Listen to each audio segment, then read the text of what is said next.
चौहान। आप देख रहे हैं पीकेडी न्यूज। जैसे कि आप देख रहे हैं कि मैं इस समय मौजूद हूं ब्राइट एंजल जो स्कूल है विकास नगर के अंदर लाइन जीवनगढ़ में। तो यहाँ पर हमारे साथ जो स्कूल है इसकी जो फैकल्टी है वो मौजूद है। स्टाफ की जो यहाँ पर जो आप देख रहे हैं ये स्टाफ यहाँ मौजूद है। तो इस लॉकडाउन पीरियड में जिस प्रकार से सबके काम धंधे बंद हुए हैं, तो जो ब्राइट एंजल स्कूल है इसके जो ऑनर्स है उनके द्वारा स्टाफ को लगातार तनख्वाह जो है उनकी पूरी दी गई है।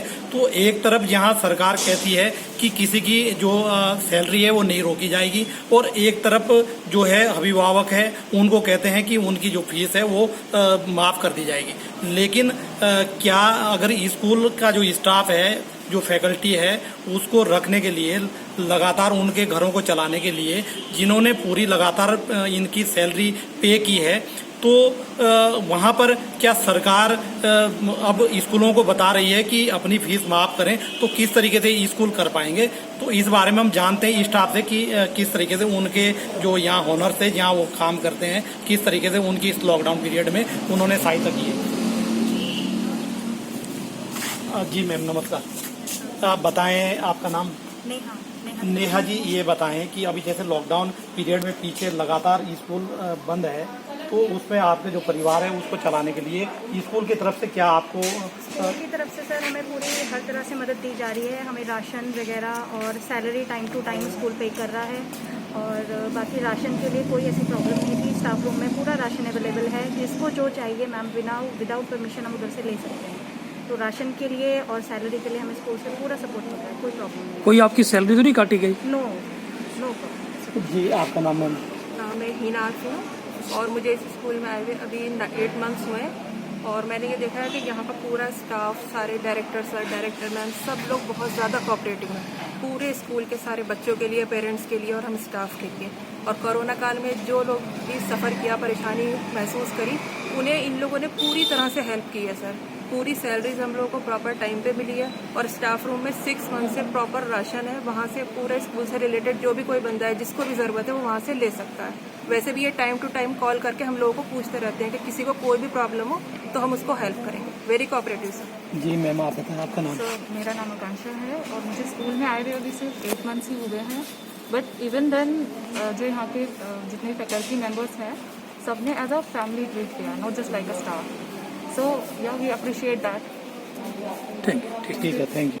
संक्रमण के बाद अब धीरे धीरे स्कूल खुल रहे हैं और फीस को लेकर जगह जगह अभिभावक परेशान हैं, तो आपके स्कूल में किस तरीके से फीस स्ट्रक्चर है और किस तरीके से दी जा रही है? सबसे पहले तो सर मैं आपको ये बताती चलूं कि मेरे स्कूल में अपने पेरेंट्स के साथ किसी तरह का भी मैंने शुरू से कोई दबाव नहीं रखा, क्योंकि सर मैं जानती थी कि इस टाइम चूल्हा जलना ही बहुत मुश्किल है, बच्चों की वो जो है फीस किस तरह देंगे।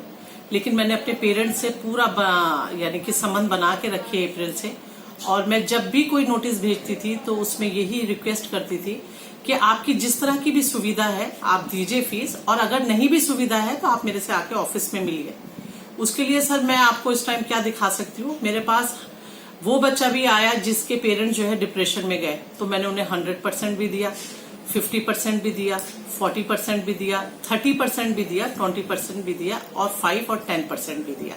जिसकी जिस तरह के हालात थे मैंने ब्राइट एंजल ने उन्हें हेल्प करी। और इसमें सर मेरा क्या हाथ है, डायरेक्टर सर जो डायरेक्टर हैं इस स्कूल के, डायरेक्टर कर्नल कादिर हुसैन और मिसेस हुसैन, उन्होंने मुझे इस तरह की वो दी है कि आप किसी भी तरह का जो है अपने स्कूल के जो हमारे पेरेंट्स हैं जो हमारे साथ जमीन से जुड़े हुए हैं, क्योंकि मैंने तीन बच्चों से ये स्कूल शुरू किया था। आज मेरी जो भी स्ट्रेंथ है वो मेरा विश्वास है, चाहे वो 2600 है चाहे वो 3000 है, जितनी भी स्ट्रेंथ है वो मेरे पेरेंट्स के ऊपर मेरा विश्वास है। और उसी विश्वास को देखते हुए मैंने अभी कभी भी अपने पेरेंट्स के ऊपर किसी तरह का दबाव नहीं डाला। सबसे बड़ी चीज ये थी, जो मैंने फीस मांगने की भी मेरी वो थी, वो सिर्फ ये थी सर कि ऑनलाइन क्लासेस में मेरे टीचर्स जो हैं डबल मेहनत कर रहे थे, और दूसरी बात यह है कि 110 का स्टाफ था, 15-20 स्टाफ मेरा 4th क्लास स्टाफ था। मुझे 140 लोगों की 8 महीने तक सैलरी देनी थी।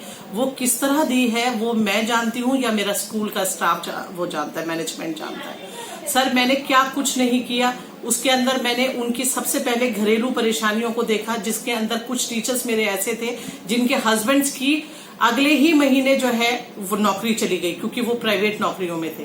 तो उनके टीचर्स के जब फोन आते थे तो उनके घर में राशन तक नहीं था सर। कुछ टीचर्स मेरे ऐसे थे, मैं किसी का पर्टिकुलर मैं इसलिए नाम नहीं लूंगी कि मैं किसी की ईगो को हर्ट नहीं करना चाहती, और ना ही किसी पेरेंट का नाम लूंगी मैं, लेकिन मैं आपको सच बात बता रही हूँ। ब्राइट एंजल्स ने, पूरी ब्राइट एंजल फैमिली ने, मैनेजमेंट ने इस कोरोना काल में जितना हो सका अपने स्टाफ का साथ दिया, अपने पेरेंट्स का साथ दिया, और हमने अगस्त तक अपनी पूरी सैलरी आज हम लोग क्लियर कर रहे हैं। अभी तक जुलाई की क्लियर हुई थी, आज हम लोग जो है अपनी अगस्त की क्लियर कर रहे हैं, जिसके अंदर मेरे सिर्फ और सिर्फ 10 या 20% पेरेंट्स ने मुझे फीस दी थी, जिसके अंदर मैं पूरा कर रही थी। चाहे मैंने उस टाइम लोन उठाया, लेकिन मैंने अपने टीचर्स की सैलरी नहीं रोकी। मुझे पता था सर वो मुझसे जुड़े हुए लोग हैं, वो कहाँ जाएंगे। सिर्फ यही वजह है जो आज हम मेरा स्कूल जो है उसी मुकाम पे है, और इंशाल्लाह इससे भी आगे जाएगा, क्योंकि मेरे साथ उन लोगों की दुआएं हैं जिन लोगों को मैंने उस टाइम सहारा दिया। उनकी भी कोई नाराजगी आपने कभी पूछा उनसे कि आप? सर मैंने जिस टाइम पे मैं उनसे बात कर रही थी, तो मैंने उनसे यही बोला, जो आप ही की तरह आए हुए थे, जर्नलिस्ट थे, तो मैंने उनको बोला सर अगर वो 5-6 लोग हैं तो आप प्लीज मेरी तरफ से जाके उनसे रिक्वेस्ट करिए वो ऑफिस में आए, क्योंकि मैं उन्हें वो एप्लीकेशंस दिखाना चाहती हूँ सर, जो एप्लीकेशंस मेरे ऑफिस में मेरी अकाउंटेंट जो है मेरे साइन के बाद जमा करती हैं, जिसमें वो मेरे से रिक्वेस्ट करते हैं कि मैम हमारे हालात ऐसे नहीं है, हम इस टाइम पूरी फीस नहीं जमा कर सकते। तो मैं उनकी 40 या 50% फीस माफ कर रही हूँ, और उसके साथ सर मैं उन्हें ये भी सुविधा दे रही हूँ कि वो 2 महीने की फीस जमा करें या 1 महीने की फीस जमा करें, जिस तरह उनकी सुविधा है वो उस तरह जमा करें। मैं दबाव तो किसी कीमत पे डाल ही नहीं सकती। मैं किसी को इस टाइम किसी भी तरह का दबाव इसलिए नहीं देना चाहती। सर ये काल हमने अच्छा वक्त गुजारा है ना, तो बुरा वक्त कैसे रुक जाएगा? ये बुरा वक्त भी एक दिन खत्म होने वाला है। आपका कहने का मतलब ये है कि जो कल अभिभावक बाहर नारेबाजी कर रहे थे वो मेरे अभिभावक नहीं थे। ये चीजें चाह रही थी कि वो आए तो सही, बोले तो सही। हाँ। है कौन से क्लास में उनके बच्चे पढ़ते हैं। हाँ। वो कुछ 100% भी माफ किया है। हाँ। मैं उस चीज के लिए भी तैयार थी, वो बाहर से आए, बाहर से चले गए। हाँ। यही आपका कहने का बिल्कुल यही तात्पर्य है। मैं ये सिर्फ ये कहना चाहती हूँ, मैं अभी भी अगर वो मेरी आवाज सुन रहे हैं और अगर मुझे कहीं से भी देख रहे हैं, तो मैं बिल्कुल खुले चैलेंज के साथ इस मीडिया के सामने ये बात बोल रही हूँ कि मेरे 5-6 पेरेंट जो प्रदर्शन कर रहे थे, अगर उन्हें किसी तरह का ऑब्जेक्शन था तो वो मेरे पास आते और मेरे पास आके बोलते। अगर मैं उनकी बात ना सुनती तब प्रदर्शन बनता था। मैम क्या आप मानते हैं कि जिस तरीके से जो प्राइवेट जो जॉब कर रहे थे, जिनकी नौकरियां चली गई, जिनके पास काम नहीं थे, तो क्या उनकी जो फीस है उसमें वाकई कंसेशन देना चाहिए? सर बिल्कुल देना चाहिए। मैंने आपको बोला ना, मैं सिर्फ जो गवर्नमेंट वो है एम्प्लॉय हैं जिन्हें गवर्नमेंट वो दे रही थी, मैं उनके लिए भी सर मैं कोई ये नहीं कह रही हूँ, अगर उनकी सैलरी रुकी हुई है वो भी थोड़ा थोड़ा करके फीस जमा करें। और सर जो प्राइवेट जो शॉपकीपर थे, जो कहीं पे प्राइवेट नौकरी कर रहे थे, सर मैं आपको किस तरह दिखाऊं कि वो एप्लीकेशन जो मेरे पास जमा हुई है, मेरे पास तो पुलिस डिपार्टमेंट से कल एक बंदा लेके आया 2 लोगों को, तो वो मेरे से हाथ जोड़ के यही कह रहे थे, मैम आप लोगों को जो बुरा कह रहा है वो किस तरह बुरा कह सकता है कि आप मेरी नजर के सामने 50% डिस्काउंट दे रहे हैं।